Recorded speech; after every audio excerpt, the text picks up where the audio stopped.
Сосновка постунда жүк ташуучу унаалардын өтүүсүнө чектөө кирди. Өзбекстанда парламенттик шайлоого 14 миллиондон ашык жаран добуш берди.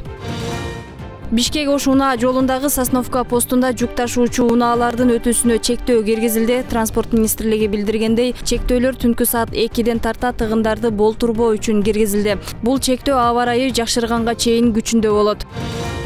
28 октябрдан 15 ноябрга чейин Бишкек Нарын Торугарт унаа жолундагы Боом капчыгайынын 129-131 жана 132 чакырымында кооптуу таштарды түшүрүү иштери жүргүзүлөт. Жол кыймылынын коопсуздугун камсыздоо башкы башкармалыгынын кызматкерлери тарабынан жол жарым жартылай тосулгандан кийин күндүзгү саат 9-дан 15:00га чейин жүргүзүлөт. Жолду тазалоо учурунда унаалар бир тилкеге багытталат. 30-40тан ашык унаа топтолсо, таш түшүрүү иштери токтотулуп, унаалардын өтүшүнө жол ачылат. Бишкек мэринин транспорт, курулуш жана архитектура маселелери боюнча орун басары Жамалбек Ирсалиев борбордогу автобекеттин көчүрүлүшү Бишкек шаарынын аймагынын кеңейиши жана калктын санынын өсүшүнө байланыштуу экенин түшүндүрдү. Ошондой эле жарандардын шаар ичиндеги кыймылын ыңгайлаштыруу, тыгындарды азайтуу максатында автобекетти көчүрүү идеясы келип чыкканын айтты. Автобекетти көчүрүү маселеси буга чейин эле көтөрүлүп, тиешелүү тараптарга эскертилип келген.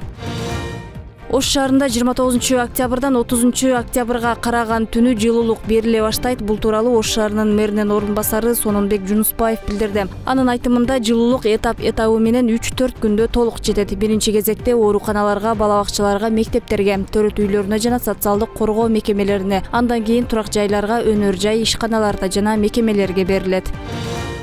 27 октябрда УКМК төрагасы Камчыбек Ташиев УКМКнын Ош башкармалыгында Альфа атайын багыттагы кызматынын өздүк курамын куттуктоо аземине катышты. Анда УКМКнын Альфа бөлүгүнүн 32 жылдыгы белгиленип, Камчыбек Ташиев бул элиталык аскер кызматынын кызматкерлеринин күнүнө карата сөз сүйлөдү. Байрамдык иш-чарага УКМКнын Альфа атайын багыттагы кызматынын Баткен, Ош жана Жалал Абад облустарындагы башкармалыктардын жетекчилери жана өздүк курамы чогулду. Ташиев бул кызмат ары өзгөчө сыймыктуу жана мамлекеттин улуттук коопсуздугун камсыздоо багытында өзгөчө маанилүү жана жоопкерчиликтүү экенин баса белгиледи.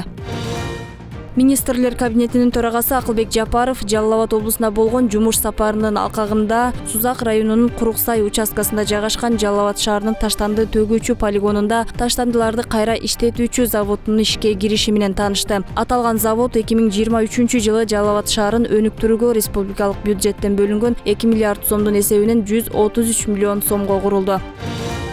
Өзбекстанда 27 октябрь 17:00га карата добуш берүүгө 14 миллиондон ашык шайлоочу катышты. Бул маалымат Спутник Өзбекстан сайтына жарыяланды. Саат 17:00га карата Өзбекстандагы парламенттик шайлоого шайлоочулардын пайыздык чени 71,52-ни түздү. Бул тууралуу борбордук комитеттин төрагасынын орун басары Бахрам Кочкаров брифингде билдирди. Добуш берүү башка шаарларда дагы уланууда.